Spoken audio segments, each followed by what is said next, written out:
During his trip to Russia in a show of support to the LGBT community, U.S. President Barack Obama will meet gay activists who have been protesting Russia's crackdown on the rights of members of the gay community. The Russian parliament is debating whether the recently introduced ban on propaganda of non-traditional sex relations to minors should be extended to families. The move would strip homosexual parents' rights to raise their own children. Our guests have been following the escalating tensions. Oleg Jelezniakov, I practiced it in my head, is a Russian gay rights activist and joins us as well with the Russian LGBT community. And Tanya Cooper is the Russia researcher for Human Rights Watch. Thank you both for being here with us, and I apologize for mangling your last name. I'll try to make it right at the end of the segment. First of all, Oleg, I want to start with you. I know you live here in New York City, I do. But you go to Russia and certainly are familiar with the climate there. Just generally in society, what are the societal attitudes toward the gay community there? Well, the attitudes, I have to say there's still a lot of ignorance. What I see is the lack of information and education, because all they get the information from is the state-sponsored media.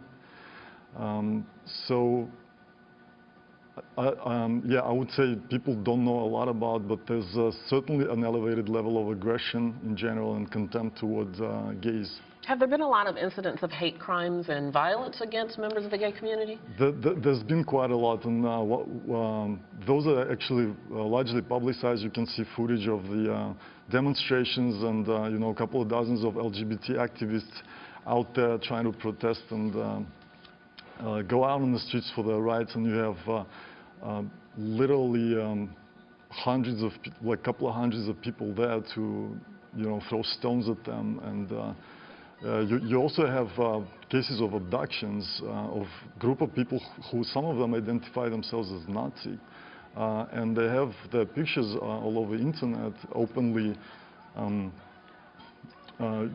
you know, openly thinking that they're in their own way fighting for the purity of nation and for traditional values.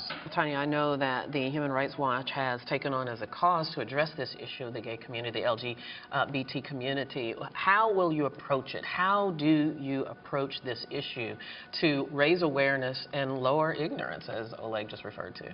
Right. Well, Human Rights Watch has been dealing with this issue for a very long time already, for several years, and we've been addressing similar propaganda laws in other countries as well. So this is a very difficult issue, and Human Rights Watch straightforwardly called for to repeal this law from the Russian parliament and the Russian president. This is a bigger issue that Oleg is talking about here, because it you know, talks about Russian society and how to change you know, their views about homosexuality and how they treat homosexuals in Russia. And we see the big role here of the Russian government, who would not endorse homophobia by adopting similar laws like this, who would instead talk publicly about tolerance, about accepting homosexuals in the Russian society and not treating them as aliens to the Russian society. Of course, we know that President Obama is in St. Petersburg now for the G20 Summit, and he said while he was there that he would in fact meet with gay rights activists, and that had to be really great news. However, President Putin said, well, I would have met with them too. Nobody asked me. Is there any effort to have conversation? Well, actually, I think his statement came right after Obama announced that he was going to meet with LGBT activists. So it was a little bit delayed, and it felt more like a response. And the way he phrased it was, yeah, like you said, you know, I would have met with them, but nobody really applied. Nobody asked me. Sounded a little bit weak. As for Obama, I'm really proud of that particular move. That is incredible, because it gives a lot of validation to LGBT people in Russia in general, because they do not have adequate representation in the press.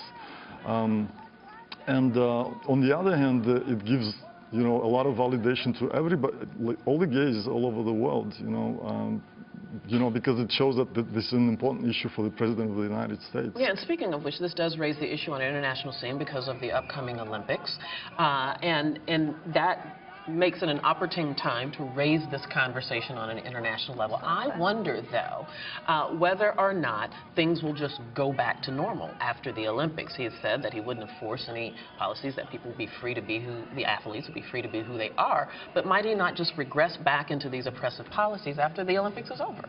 Well, I think what we're seeing right now is actually not a lot of improvement in the situation in general, because the International Olympic Committee is telling us that it received several assurances from high-ranking Russian officials about that this law would not be applied and the guests and the athletes will be safe.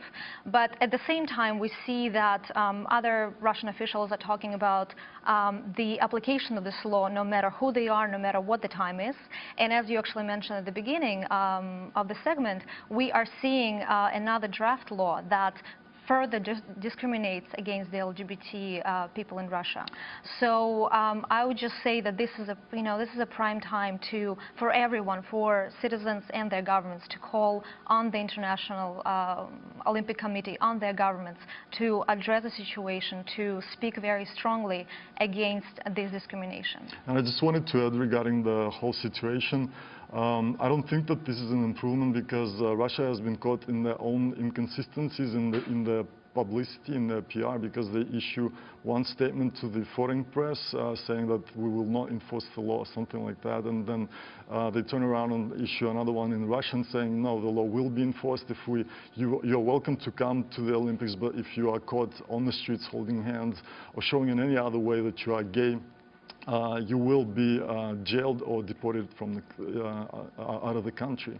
So yeah, and these inconsistencies that just makes everything else pretty incredible. You know, the credibility is pretty low to what the representative of Russian Olympic Committee says. Well, at the very least, the conversation is being had, and that's an important first step. Tanya Cooper, thank you very much. Oleg Jelezniakov, thank you. Appreciate it. Was that all right? Yeah, absolutely. Fantastic. Thank you, guys. Wish you all the best. Thank you. Thank you. This is Arise America.